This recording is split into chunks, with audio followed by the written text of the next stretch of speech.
This week, we got our guy back for his second straight one-star appearance. Center for the Phoenix Suns, Bismack Biyombo. We also have a voice I'm sure y'all will know, a Valley legend, TV play-by-play guy for the Phoenix Suns, national radio guy for the Dallas Cowboys. I don't know if I love that as much, but still a badass. K-Ray, our guy Kevin Ray in the house.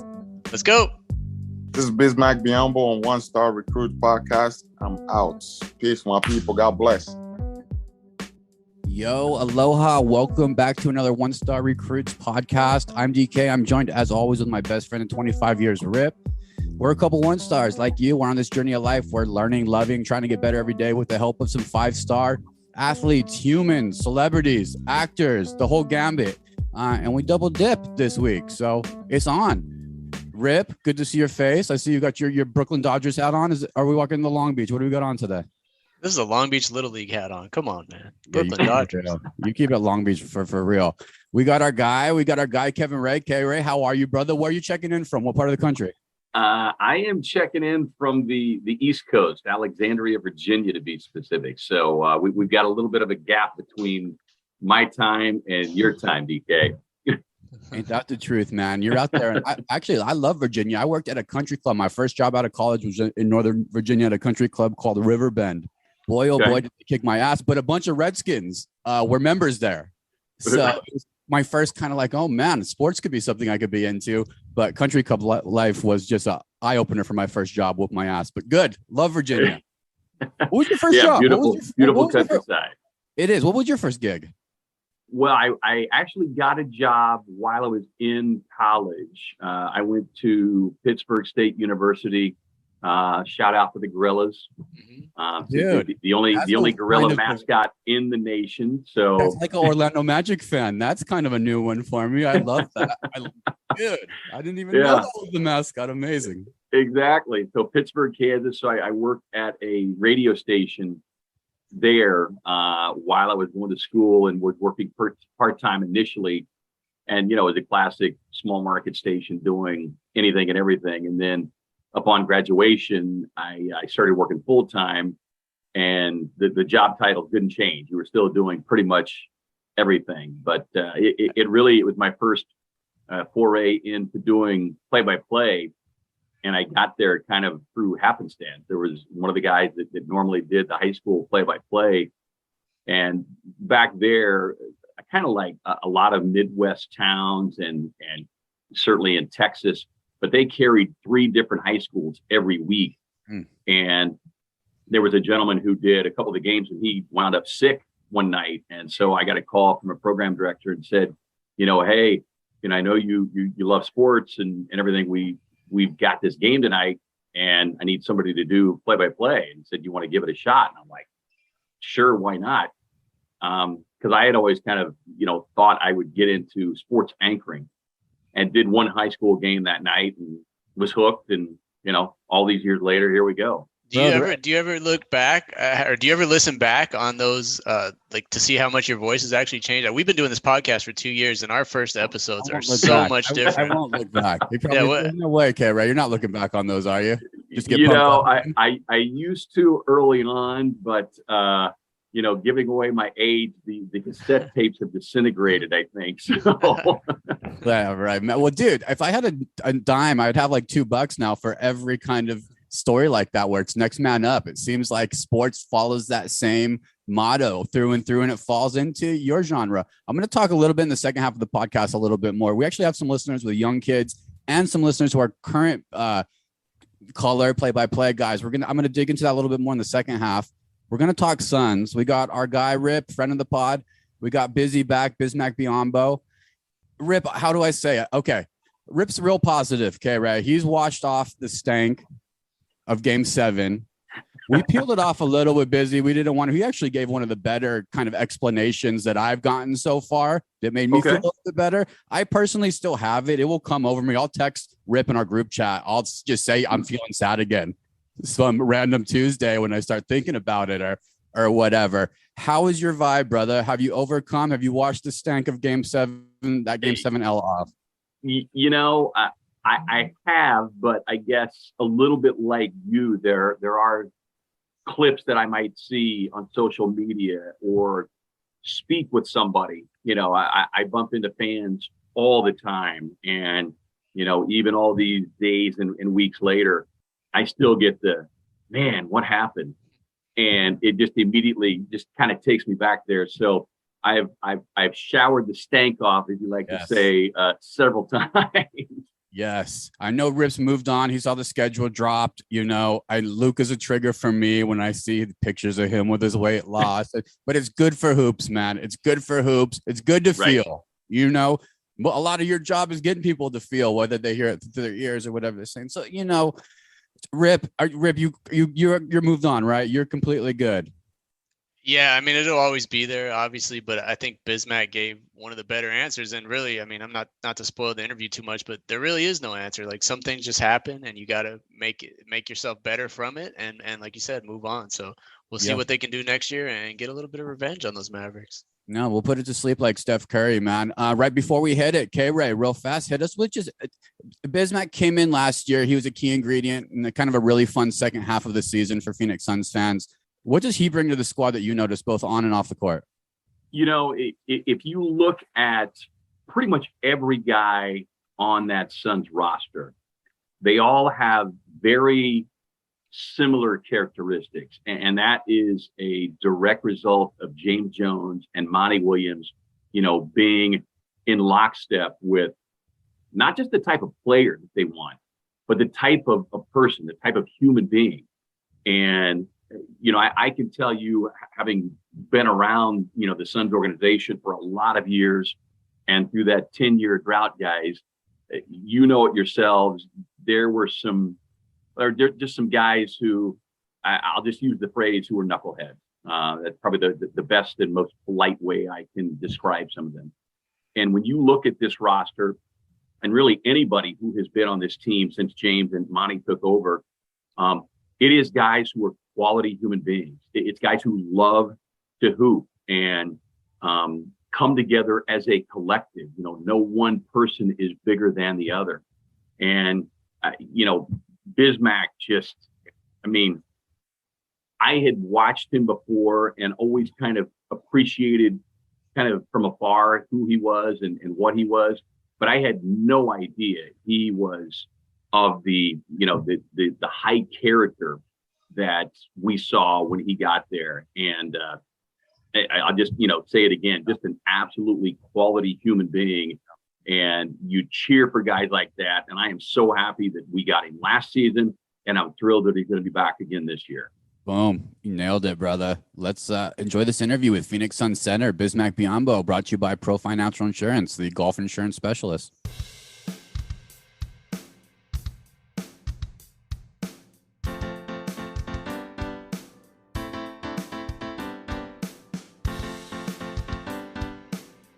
Now joining the One Star Recruits podcast, fresh off a trip to the Democratic Republic of the Congo, we have a Miami living, red wine loving, repeat guest for the One Star Recruits, a center for the Phoenix Suns, and my personal favorite player in the NBA, Bismack Biyombo. Thanks for coming back on with the One Stars, Busy.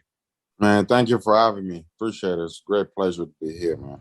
Hey, we're happy to have you back, and we're even happier to have you in Phoenix. Last time we spoke, it was about 10 days before Christmas. You were sitting on your porch in Miami, puffing on a cigar and probably drinking on a glass of Spanish Red. You were a free agent, and my guy DK right here, he casually suggested that we needed you on our hometown squad, the Phoenix Suns. So less than 2 weeks after that, it happened. It's been an incredible 6 months for you. You just re-signed in Phoenix. So on a scale of 1 to 5 career-wise, how happy are you with the way things have turned out for you this year? Oh, pretty happy, I think, when you take some time to be away from the game, obviously the question has always been whether or not you'll be able to do it again and whether or not you could do it. And believe it or not, I joined the Phoenix. I didn't practice no one time with them. I think we signed the night, but they called my agent just to confirm everything. I think it was like the 31st. And I had to get on the plane the 1st. They were just coming off playing Boston. And at the time, I didn't watch a lot of NBA games, probably watched 2 games, if not 1.5. And the half was like their second half against Boston that I cut. So I think the concern for my agent and my brother and my manager and people that surround me was always like, how are you going to go play with no practice, you know? Mm-hmm. So, you know, back then we were talking about preparation was everything to me. So I was fully prepared, but also I was ready to play basketball at the time because basketball just become, it's basketball. Basketball is easy if you have the correct guys that understand how to play. Basketball is easy. So just being able to do it my way on my own term, I think that was more fulfilling more than anything. But also understanding that we had a chance to do something last year, you know, didn't work out, God knows. But I think we have a great team. We have a good group of guys and veterans that understand what winning means. And to me, it was just, you know, look, I was happy to be in that environment where they just allow you to be you. You know, you get out there, have fun, like kid, enjoy the game. So for me, it was like, yeah, look, it make more sense to be in a system that I enjoy playing the game versus being in the league just for the sake of money. Although there's people that offer more money, although there's people that offer long term, but I don't know, Phoenix just felt right for me. So Your that's why. inspiration, Busy. Your inspiration. First of all, you said you were going to do it and you came in and did it. You didn't go Yeah, for the money play. You went for the right fit. You said you were going to come in with high energy, high IQ hoops. You yeah. brought it. We loved what we saw, bro, last year with that number 18 running and gunning, that getting those Chris Paul feeds. We did about 14, bro, 15 minutes last year. That was chill. We got our Yeah. guy JaVale now in Dallas. That's cool. Good for him.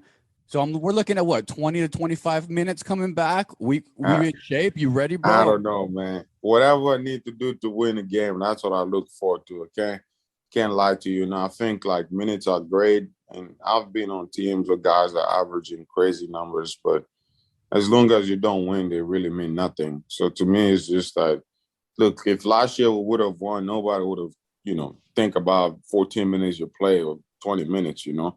But because the result was not what, you know, what was wanted and what we actually kind of accomplished. So then you go back, you start looking at the details, or this is where I made mistakes, but you cover a lot of mistakes just by winning. So Yeah. to me, it's like, you know, whatever we need to do next year to win, I'm all for it. And I'm here for that because I really want to win. And I think, you know, we got the right guys to do the job. So look forward Yeah. to it.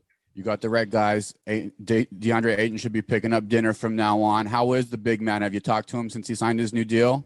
Honestly, the only guy or maybe two guys I've talked to, or maybe three, I'll say CP3, Mikal Bridges, when I went back to Phoenix, I think probably just right before free agency, and then Ish Smith. You've been doing your thing. That's what we appreciate. So You move to away. me, You move it's just like, you know, I'm not really concerned about like being in God's business because at the end of the day, I spend a lot of times with these guys.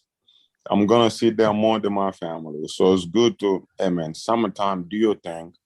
And we're gonna regroup whenever it's time and let's get to work. But I know everybody on our team are professional. And OG.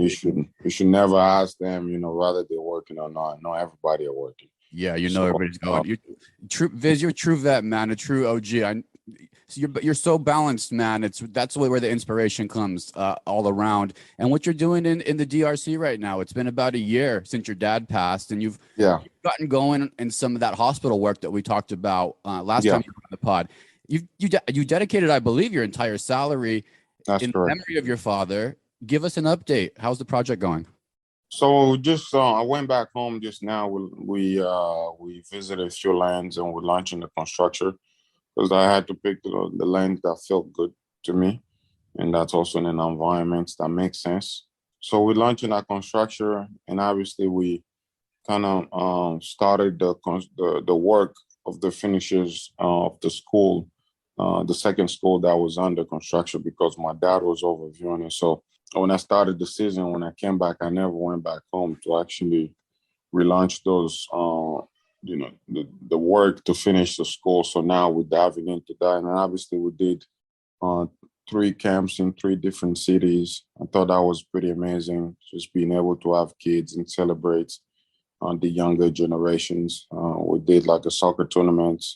So overall, I think it was a very productive summer for me. And obviously, my dad was always overviewing all the work back home for the foundation. Now, I have to take some of that responsibility as well on my side. So I think that was fun. It also kind of tells you where you are in life a little bit, the type of balance you need. And I think I'm trending towards that and understanding more the responsibility outside of my family as well, because a lot of things on the foundation side were covered by my manager, my team, or my dad. But because it's home, I have to take up some of that. So overall, I think it has been really amazing. Look forward to next summer. I'm very hopeful and positive that by next summer, the hospital will be done. A lot of friends and teammates wants to come and visit when it's finished. So I think that's really exciting. And I'm just looking forward to, a new season, starting from the beginning of the season. There's no lot of pain like it was last year. Mind is in the right place, in a better place. And also, one of the cool things for me was that, my dad, he couldn't, I play with the jersey, I play with his number, and I know he couldn't be here to get my jersey. So I took my very first jersey, my whole family, we signed it, and then we'll be able to put it on his grave. So I took that back home as well. I think that was pretty cool. Amazing. And at least something I got to enjoy. My family and I are very appreciative for my dad, and we consider ourselves a team. We're always a team. So it's a blessing to be able to go into a new season, having a fresh start from the beginning of the season with everybody. So really look forward to that, man. He's looking down. He's looking down on you. And he saw you at the Vatican with Pope Francis. You're getting all the blessings for the hospital, for all the great work you're doing. Did Pope Francis say anything about Kevin Durant? Just out of curiosity. I wish he did. Then I'll have more information to share. No, I think it was just a cool experience. I've been able to go and meet with Pope Francis. I grew up Catholic, was born and raised Catholic. And for me, obviously as a kid, I'm one in a billion kids, but being able to get a phone call and say, Pope Francis, will meet you, I think to me was exciting. Yeah. But obviously being able to talk to him about some of the work that I do for my foundation, I thought that was great. And then the struggle of the country and the ways that we're all trying to help. And overall, to me, it was just, being able to have the experience, was supposed to be there for a very short period of time, but we end up having a long conversation because also of the language. He does speak Spanish and I do speak Spanish. Mm-hmm. So in some ways, that was very helpful. And then I had a chance to have a tour of the Vatican. And it was pretty cool, which was a private tour. It was quite in there. And they kind of explained every little details that was in there. So I thought that was amazing for me. Amazing. But again, as a kid, you just dream about these things and being able to do it. I think it's a blessing. No, I think it is a blessing. It is. I'm extremely grateful for that. Your 10-year-old self would be, you're meeting the Pope, Bismack. I mean, and he's, you're just such an inspiration, man. It's on the funner side of life. You're going to turn 30. I'm in the 40 club, bro. So enjoy your 40. It's coming up here in a couple of weeks. You got a couple in your 20s. So what you got popping, man? What's the plans for the birthday? If I would have told you the truth, if I would have stayed home the whole day, besides working out, I'm definitely working out. But besides doing that, I think if I could just stay home the whole day, I'm happy. But I doubt that my plan always work out because usually my brothers always and my sisters always come up with ideas that I was not informed. So, which I don't like to be in ideas that I was not informed. But again, I'm the big brother, so I must go with the flow. But honestly, I think it's great. The 20s have been great, and I think, when you're moving towards, at least getting, turning 30, you start looking at life different. And I think it's not even that. Since my dad passed, I've changed a lot of perspective of how I look at life. So, and I think it's just another year for me where I'm extremely blessed, like turning 30 and being able to play 12 years or going into my 12th year in the NBA. It is a blessing for me, you know, and obviously working for our union as a vice president, that's been amazing. And great job, man. You're getting everybody's getting paid. We're working on some schedule adaptations, man. Yeah, we're trying to figure this out just as much as everybody.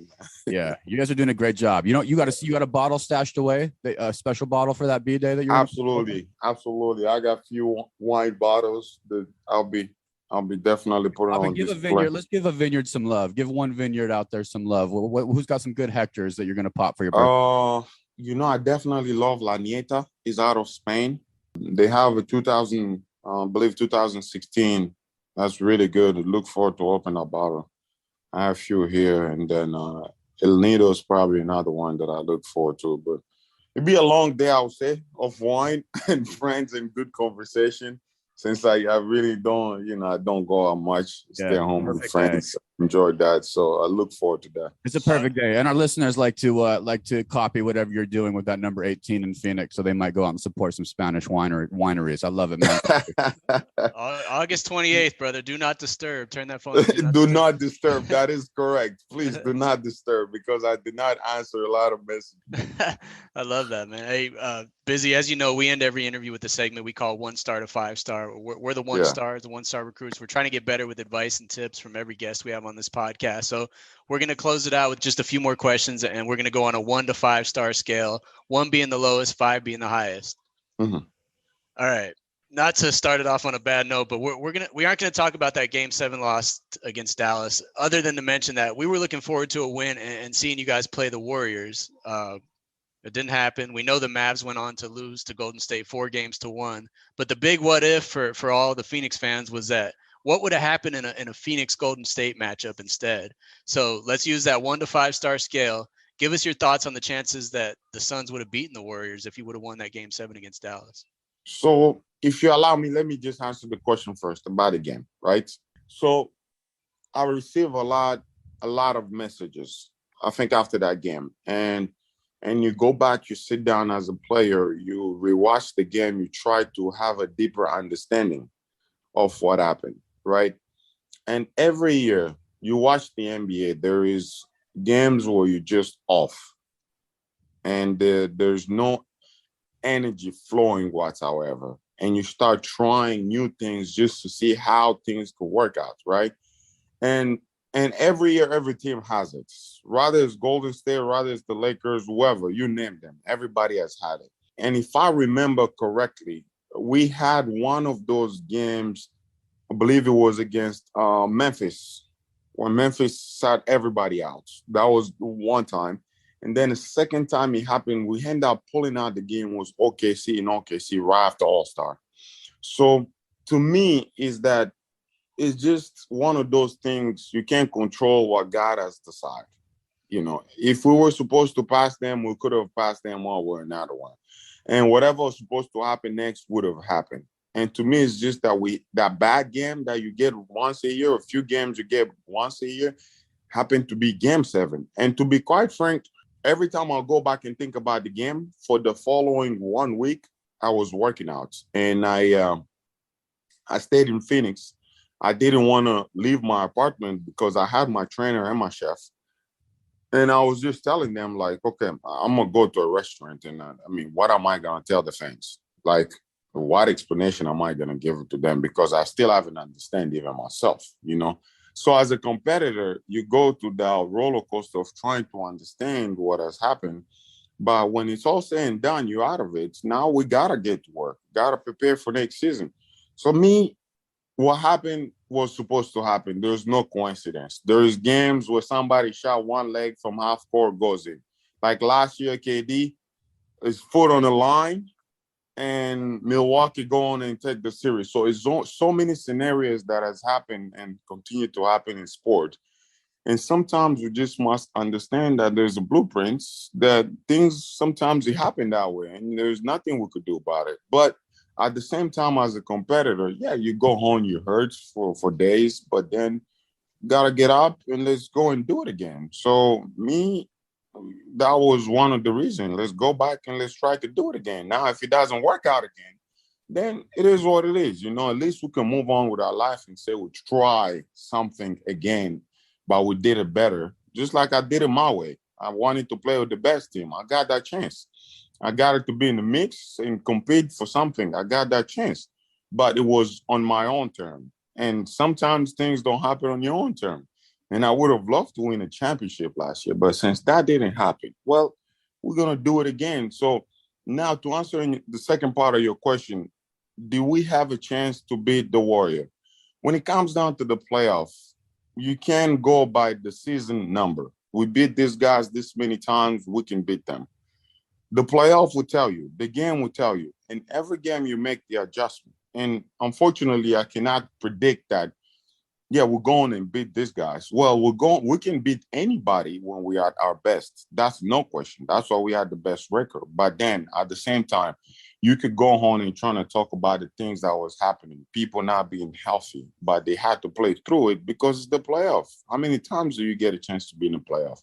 So to me, it's just all this when you box it and you put it out there that way, then it make more sense. But, you know, it's so many things like Memphis play Golden States. Look how that series went down. Memphis, they could have won a few games at home they left on the table. They could have closed the series. The layoff Ja Morant missed. So I can go on and give you these scenarios because, I mean, when I got out of the playoff, now I was studying the game like I was playing in it the same way. And you see all these opportunities that was blown to put teams away where you're like, man, basketball is just different, you know. So, you know, it's difficult for me to sit here and say, oh, man, we could have blown them out. Just like Dallas could have gone and beat Golden State, and now everybody like, what happened, you know? Oh, Golden State could have gone on and lose against, you know, the Celtics. So it's really difficult to say these things, but one thing I do know for sure that, you know, a team like ours, we have veterans that understand the competition, that love the competition. And when you fail like that, they go on into summertime and everybody trying to better themselves one way or another. That was the best answer. Because I still feel like shit from that game when I think about it, Biz. That's like correct. I still has pain, and I haven't. You've worked it through it, and I think that's the best explanation for fans. Rip, I mean, is that the best explanation we've gotten so far? Like real life, it's a game of inches. It's every play, not one play. You know, and That's sometimes correct. shit happens. And so, Rip, that's got to be one of the better explanations we've gotten. Yeah, and like Busy said, you got to move forward and get better and give it another shot next year. You know, We ain't going nowhere, man. We ain't going nowhere. Tell you that much. We're excited to watch it, man. I want to ask you about something that doesn't get talked about a lot. We mentioned you're 29, you're going to turn 30 in a couple weeks, but let's talk about dating as an NBA player because it's a side of the league that we don't get to hear too much about. And I know it isn't always roses, man. I know it's not an easy thing to date as an NBA player, right? Yeah. So we're like I said, man, we're 1-stars. I want to hear a 1-star dating story that you've either had during your career as an NBA player or heard about. It's like, what's the toughest thing about dating? The 1-star thing about dating as an NBA player? I think the toughest thing about dating as an NBA player, you know, even when you talk to other guys, is just that we are a public figure, but all of our life is public. There's only very few players that perhaps they could say my life is private, but also, although you think it's private, it's 2 questions away from somebody that know your whole life. So I think that's the most difficult part. Now, if you're lucky, you went to high school, whatnot, you have, you know, somebody you've met back then, you know, it makes more sense. But I think once you get to a certain age and you know, you have established yourself in a league, then it become, you know, you don't know. You don't know if people actually appreciate you for who you are or you just being a real good human being, you know? So I think that's the most difficult part, you know, when it comes down to at least my, you know, with friends that I know and people that I talk to. And I think over the course of time, you know, you get to be able to distinguish, you know, who's the right person, who's not. But then that's too difficult because you're never going to get people's real, you know, who they really are. It's difficult, especially nowadays. How many divorce you see and how many athletes, you know, once they have kids, they go separate way. And now you got to pay child support. You know, I'm thankful that, I'm going to 10:30, don't have kids yet, because there's one commitment. Only one woman can have my kids. That's what I learned from my dad. And you get one shot at being married. You don't want to jump in from one relationship to another one just for the sake of it and the pleasure. So to me, it's just that, one, I think I learned so much from my dad while he was alive, because it's 7 of us, 4 boys and 3 girls. We have the same mom, same dad. And, I shouldn't change my family for the world, but at the same time, I think it's a lesson to learn from my dad. There were no, like, my half brother, my stepdad. They were my dad and my mom. So, I would at least hope to give that to my kids, because that's what my dad and my mom gave me, or they gave me at least. So, but back to your question, I think the most difficult part about dating, at least for athletes, is just that our lives are too public. We can't hide it. Even if we want to hide it, we can't hide it. Whether you drive a nice car, live in a nice house, you can't hide these things.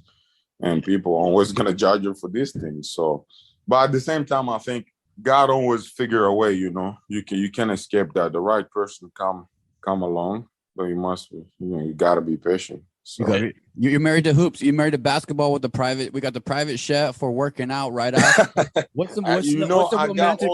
I got all those. You got all the stuff going for you. We just need the right woman. What's the romantic meal? I know you got your chef going. Did you get out in Phoenix a lot, or you or the most romantic meal that you would have the chef cook? Can't disclose this, man. Then I'll be on the hunt. I've disclosed some wine options. I think that's as far as it could go. Well, how about this? What's the restaurant? And you were in Phoenix for about 6 months. We grew up there, so we always love talking about the valley and the food scene. What's the 5-star restaurant that you would take a date to that you found in Phoenix so far? You got a restaurant spot? Honestly, I can't lie to you. When I got to Phoenix, it was just basketball for me. Because when I was away for the game, when you go back in it, it's like, this is what I wanted. Mm-hmm. I got the next 3-4 months to jump on this and see how we can get it done. And believe it or not, my chef don't live in Phoenix. My chef live in Charlotte. So he had to come in town every time I was in town. Nice. And that was a commitment that we had. Like, look, when I was away from the game, we were committed. And now that I'm in it, we have to be committed until the end. And once the end happened, then we could figure out, like, this worked out the way we wanted. Even if it didn't work out the way I wanted, but I still feel like we put everything we had, me and my whole team. And that was just the beauty of it. But now I've had a lot of restaurants suggestion. But to be quite frank, the game, West Coast, East Coast, time changes. The time you play the games, by the time the game is over, you don't have really time to get to the restaurant. You're trying to get home, eat your meal, go home. The next day, you got to go and start preparing the game. So, plus, at the time that I integrated the team, I had to get to watch more film, get to know my teammate, because you want to be the last guy, excuse my language, that fuck up. When there's a substitution, you come into the game to jump the game to the next level. You're not coming to the game to bring it back down, So that was just for me. But, I've heard a lot of great, restaurant recommendation. I'm not far from Scottsdale. So, but I love Phoenix, man. The weather during the season, I think, is marvelous. The sunsets and the mountains are amazing. So amazing. And how about the fans too, Biz? Because they're talking. The fans are great, man. Oracle number 2, maybe on the West Coast. No, man, I can't lie to you. The fans, I walked there, I got there. It seems like I've been there for a long time. That's one thing I appreciate about Phoenix. The fans really embraced me like I was one of theirs. They embraced my story, what I was doing for my dad. The organization embraced me, my story, what I was doing for my dad. They helped me promote it. And obviously, the league has given us a platform where we can get to do the things we love to do for our loved ones. So, I'm always grateful for that. But again, the fans, I'm always appreciated because they really, really supported the idea. And all the local media as well supported the idea, which to me, I talked to my, my manager and people that I work with. the amount of energy the organization put in the city, I will forever be grateful. So I think we at least the least we could do for them is try to run it back and do it better. Yeah, let's do it. It's bigger than basketball, bro. Everybody go to BiyomboFoundation.org right now and donate to this man's foundation. It's bigger than basketball, like I said. So many cool things going on with NBA Africa, what Dikembe Mutombo is doing. There's so many resources, but this is a good place for Phoenix Suns fans to start in supporting something bigger than hoops a little bit. What else do we got going on? Biz, we love you, man. Thank you for being on our little one-star connection and coming back on our podcast. I mean, we just really appreciate you, and we appreciate you being on our squad, the Suns and the one-star squad. So best of luck next year. I hear rumblings, man, about you getting traded to these teams, these other NBA teams. We want to keep you put. James Jones, keep this man put. Yeah, man. We never know, but again, I love being around. And guys, thank you for having me. This is my second time doing this interview. Great shirt, by the way. The book. Foundation. All kinds of good stuff happening in Phoenix, and we'll try to catch up with you in the Valley next time we're out there. Thank you, Cecilia. You have a great team, Biz. As always, one of the best in the business. Hey, have a great birthday. Awesome, guys. Thank you. Amazing interview. Rip, we know that our guy James Jones has a poker face. Kind of mentioned it to the end a little bit. You're cool right now. Do you want to see some moves? I know even getting ready for this interview, I started hearing names like Biz. He's got a good contract, and teams like Boston, who are scary as hell, looking for kind of that extra energy guy rebounder. How are you feeling, Rip, on moves? Are you also solidified here, or are you still a little anxious? I mean, the one guy I'd like to see him sign that's still out there is Montrezl Harrell. I think he'd be, especially since McGee left, like just another big like that who's down to rebound and sort of like Bismack. Maybe can't run the floor as well, but I think they need one more guy like that. But I'm kind of K-Ray just got done talking about character, and Montrezl just got pulled over 3 pounds of weed. Did he really? Oh, we'll cut that part out. So I'm a pro weed guy, by the way, so I think that was just summer smoke, as they say. Nevertheless. I like that. How about you, K-Ray? Are you got a little anxiety in your heart still about what may or may not happen? It's been wild. It's been, for Suns fans, it's been a roller coaster. And the elephant in the room is Kevin Durant. Sure, of course.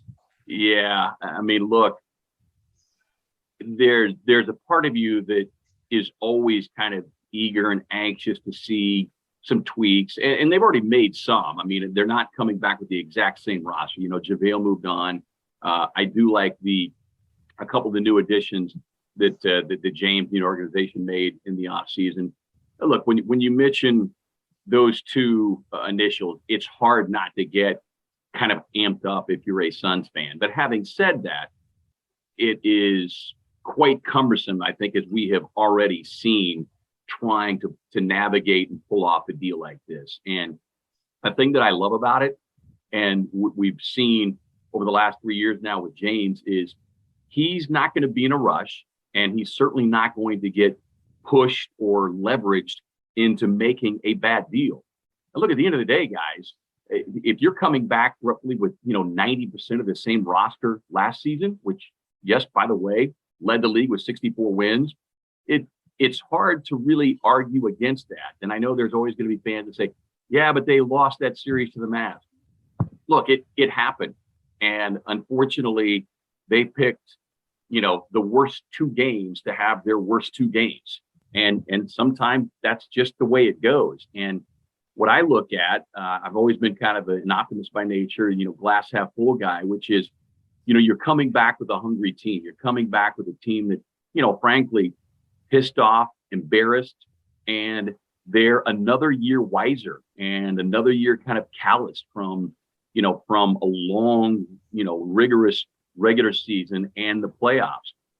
And I'm hopeful that kind of hunger and motivation can help elevate them, even a step beyond what they achieved last year, at the very least in the regular season. We got the Golden State Warriors recipe brewing, minus terrific supportive ownership. That's another podcast.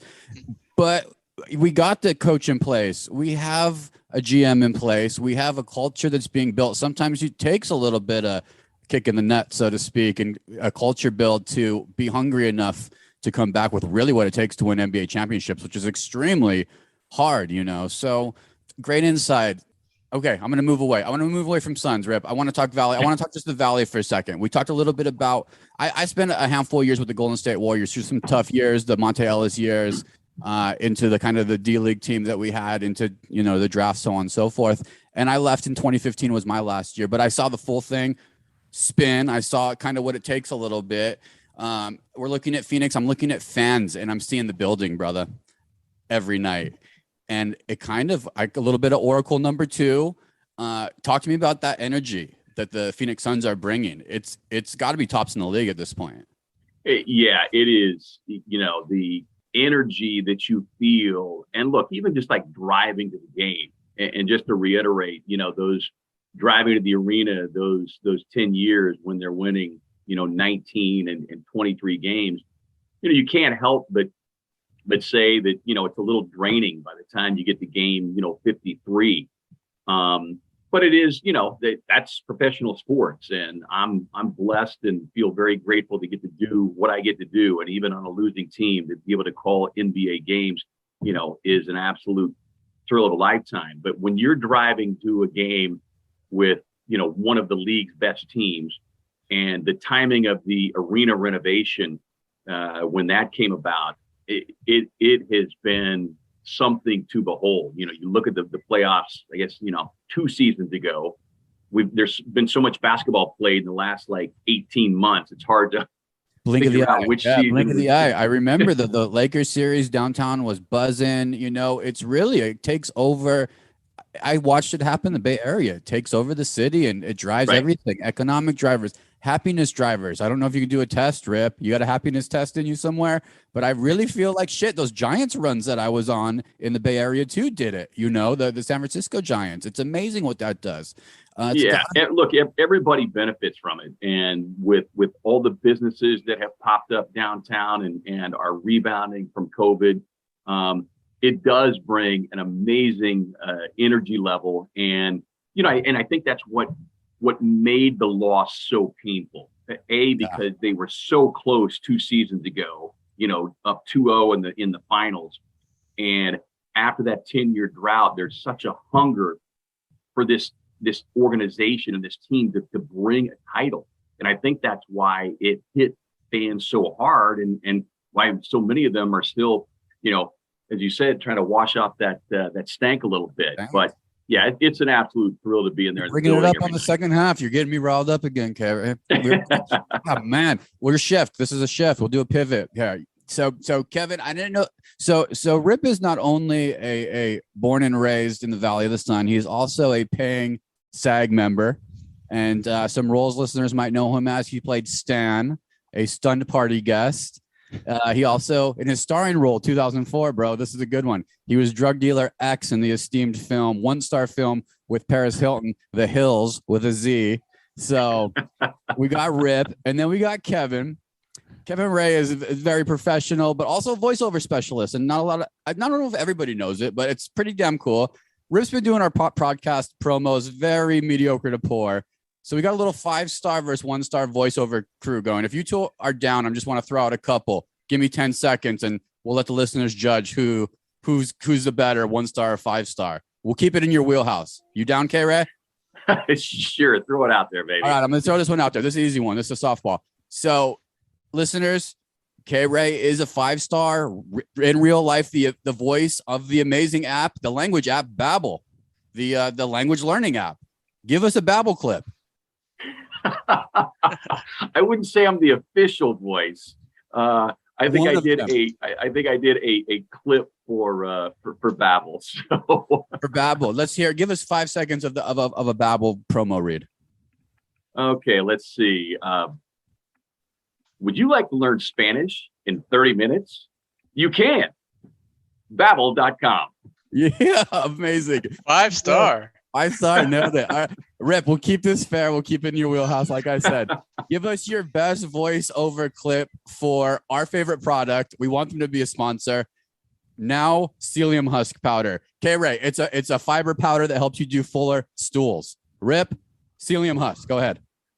This is definitely going to be 1-star. Let's see here. We all want consistency in life. If you want consistency in the bathroom, let's go with psyllium husk. Everyday use. It's available in capsules and fiber powder. Psyllium husk. Nice. Well done. Terrible. It's pretty terrible, pretty basic. Doesn't get me to want to click on over, but let's do one more. K-Ray, real life voice of some clips for Buffalo Trace whiskey, an amazing whiskey. If you've listened to the Joe Rogan show, you probably heard this one before. I'm giving free ads out all over the place, but let's hear. Give us a quick hitter of quick hitter of Buffalo Trace whiskey. Oh my goodness, you guys have got all kinds of curveballs here tonight. All right, here we go. Whether you want to drink it neat or on the rocks, Buffalo Trace. It's smooth and easy. Woo! Damn, 5-star. God, Rip, that's why nobody's clicking through on our promo reads and our discounts. We need to hire K-Ray. We need to hire K-Ray. A lot of people need to hire this guy to be the voice. Speaking of, bro, so Rip somehow has a special power. Hence, you are on our podcast. Bismack's on our podcast. He's able to really secure great guests for probably undeserving levels of podcast hosts and podcasts. With that said, Rip, Kevin Ray needs to be verified on Twitter, bro. And I know you got a couple connects there. So you can pull a couple strings to get this man that blue check mark. He deserves it.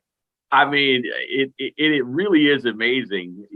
Since you brought it up, it really is quite amazing. And for those who wonder why it's such a big deal, because there are actually a few Kevin Rays out there, and there is a Kevin Ray who is a country music singer. And I will oftentimes, with certain clicks, people will do a search. So, kind of fast forwarding, I've been trying to get verified for like a year now. But when you go into the qualification process for verification, it's so convoluted, and they ask for like, do you have any recent newspaper articles verifying it? It's like, no, there's no newspaper articles. So Yeah. I've been kind of at my wits' end. It's half serious, half What funny. is this, 1930? They're looking for newspaper articles?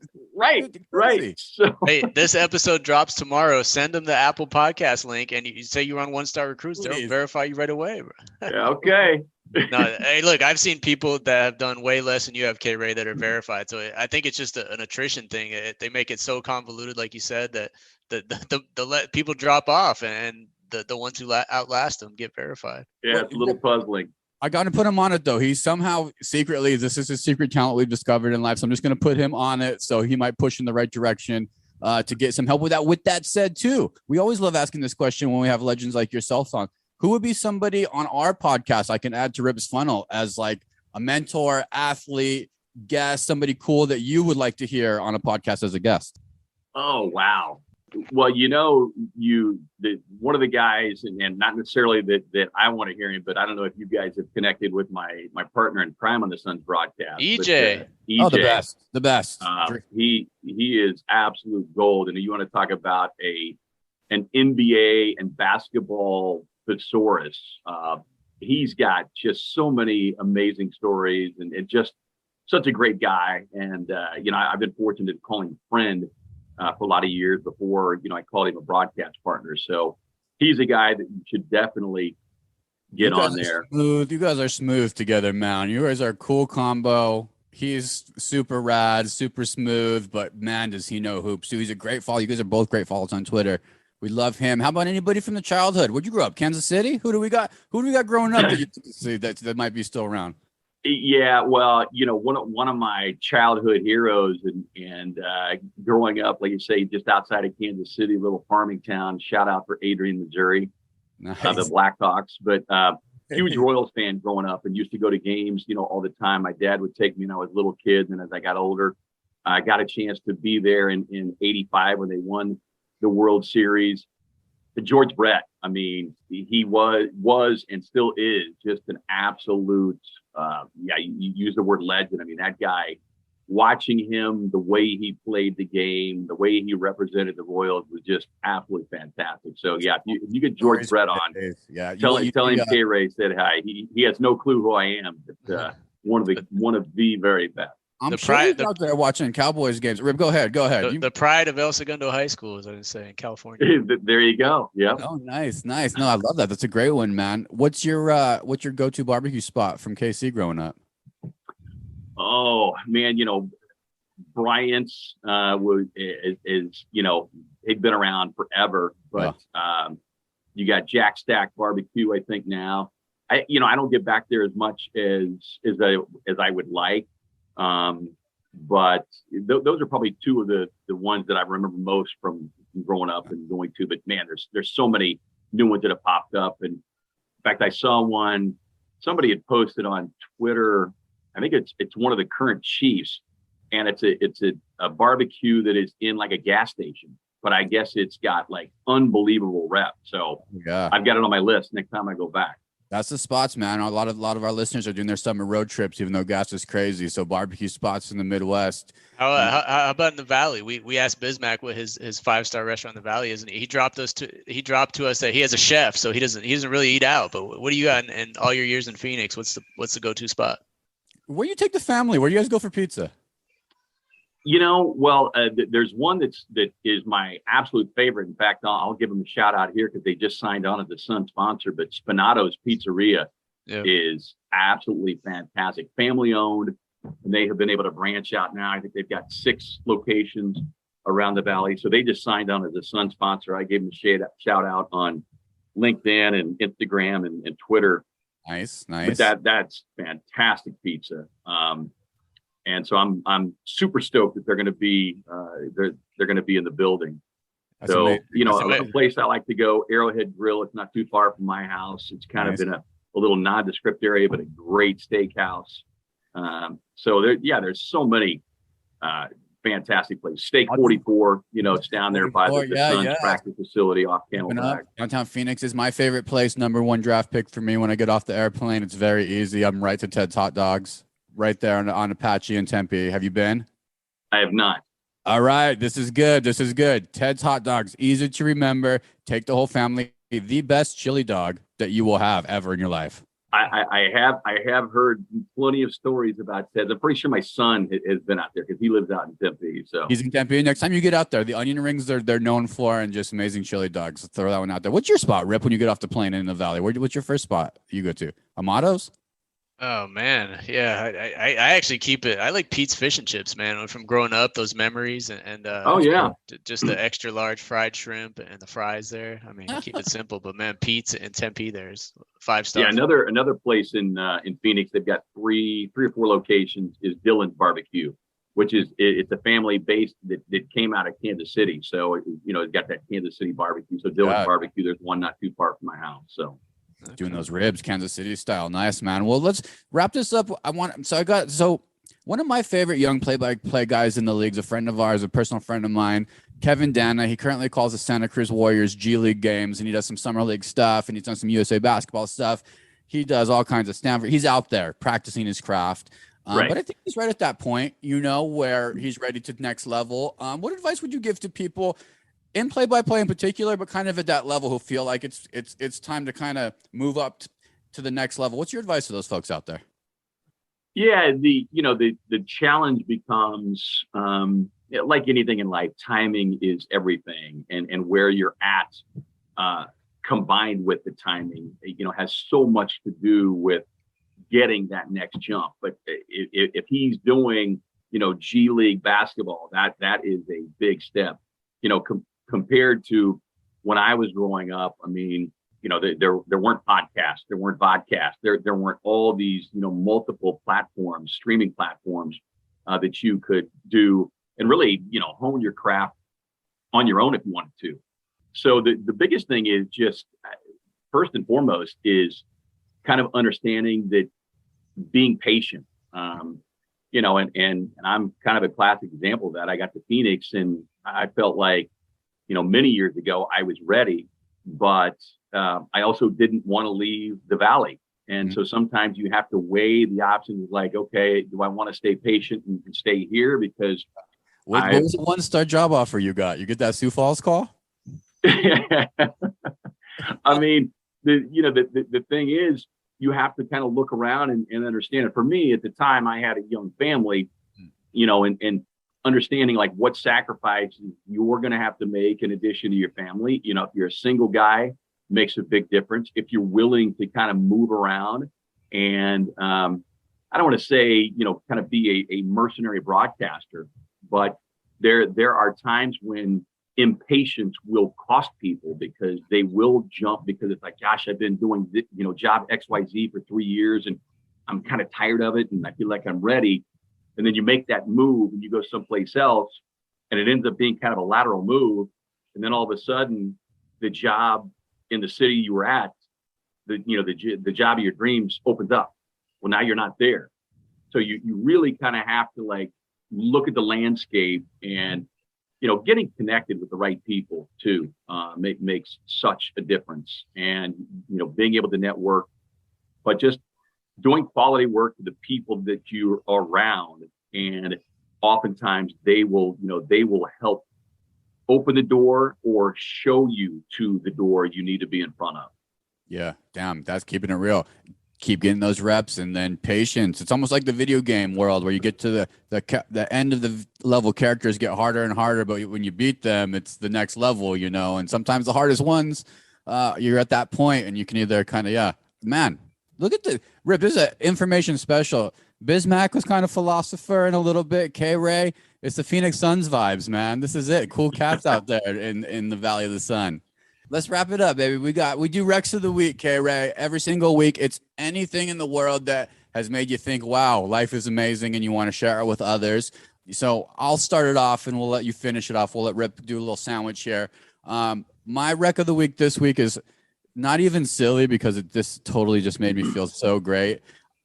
I was at Ace Hardware, as adults do, getting Ace Hardware stuff, and you go through the checkout line, and it's always roll the dice if something speaks to me or not. And a pack of Jelly Bellies, original flavor, spoke to me, right there at the checkout at Ace, grabbed them, put them in a nice little bowl right here on my desk. And God, do I love Jelly Bellies for 2 reasons. They're a delicious treat, low calorie now that I'm getting ready for this marathon. Also, very controlled eating. You cannot just throw a lot of them in your mouth. You have to you have to go one by one, otherwise your flavors will get totally messed up sometimes. You get a buttered popcorn in there, you've messed up your whole profile. So for snacking purposes of speed and delightment, Jelly Bellies, if you forgot about them, if you grew up and they were a treat, bring them back. Jelly Bellies. That's my rec. What do you got, Rip? I love that. And if you're ever in Vacaville, Northern California, they do great tours of the Jelly Belly factory. Great for kids. Anyone that's interested in how those things are made. Good one, DK. So yeah, mine's a little surprising this week, and it's only surprising because it's so simple. And K-Ray, I'm not sure if you're a fantasy football guy. I know you do the broadcast and everything, but DK and I have been in the same fantasy football league for 18 years running now, and so we're big fantasy football guys. It's draft season right now in fantasy football, and I have the simplest tip, and I didn't really start it until a few years ago, but it's mock drafts. Once you know your draft position, you got to do mock drafts. I didn't do them up until about 3 or 4 years ago, but now I do one almost every day, and it really locks you into the idea of the team you can possibly get, who's going to be available, where you pick. And so I highly recommend it, especially with Yahoo. They have them there's 10 mock drafts every 2 minutes. It's crazy. There's so many people doing them. So mock drafts for fantasy football on Yahoo. That's my rec of the week. That's your rec. All right. A little bit of a 1-star rec, kind of basic, but we'll accept it. K-Ray, bring us home. What's something that's just made you feel good this week you want to share with the world? I guess I'm not a candy guy. I used to do the fantasy football stuff, but the schedule just kind of reached the point where there was 2 straight seasons where like by week 3, I just didn't have time to get things submitted with game day prep and everything. But I am kind of jealous of the guys. You're living the fantasy life. Well, there you go. You got that one covered. What do you got? TV, something you ate, something your kids brought to you? What was something good for you? For me, I guess I'll kind of stay within the philosophical approach here. And just, for anybody, any of your viewers watching, listening, is no matter what you've got going on, look, gratitude is attitude. And just kind of think about things. I don't have to do this. I don't have to do that. It's like, look, I get to go work out. I get to do these games. I get to do this. And just remind yourself that there are a lot of people out there dealing with much bigger issues. And I think if you can find yourself giving a little more gratitude, you'll be amazed at some of the things that will open up for you. So, Kevin Ray, man, so much gratitude that you took the time to come on our little podcast and spread some love. We got a Phoenix Suns special. Listeners know we love Phoenix. This should give you all the more reason to feel great about the movement going forward from all aspects of the organization. All the people are there. Is my guy Al McCoy still there calling games? Oh, yeah. The legend, Hall of Famer. Hall of Famer. We got Al McCoy still there calling games. This is a year. Get your mini plans, get your tickets. Follow this man, Kevin Ray, on Twitter. Where can we find you, Kevin? At KRay1Voice on Twitter and on Instagram. If you are so inclined, you can jump on LinkedIn. You can find me there. And you can go to the website, kevinrayvoice.com. Love it. Where can we grab a beer with you when you're out calling Cardinals Cowboys games? You around the arena pregame? Pre-game, yeah, I'm usually running around, but you can find me afterwards. And I'll give a shout out to my guy, AJ Sulka, who runs Marley's downtown, legendary institution. Was fortunate enough to be there when they opened the doors in 1992. Some guy named Barkley came in and crashed the party, but always a great watering a hole and good food too. That was a good spot, man. Yeah, we love all those guys. We appreciate you so much. Thank you. Rip, leave us with something good, man. Give us something good. Finish this pod off here. Hey, Kevin just said it. Attitude is gratitude. Attitude of gratitude. Bismack kind of echoed the same sentiments. It's the perfect way to wrap up this pod, is just wake up every morning with a positive outlook. Good things will happen, and that's the only way to do it. Let's go. Next week, we got another NBA guy. We'll see you next week. See you next week.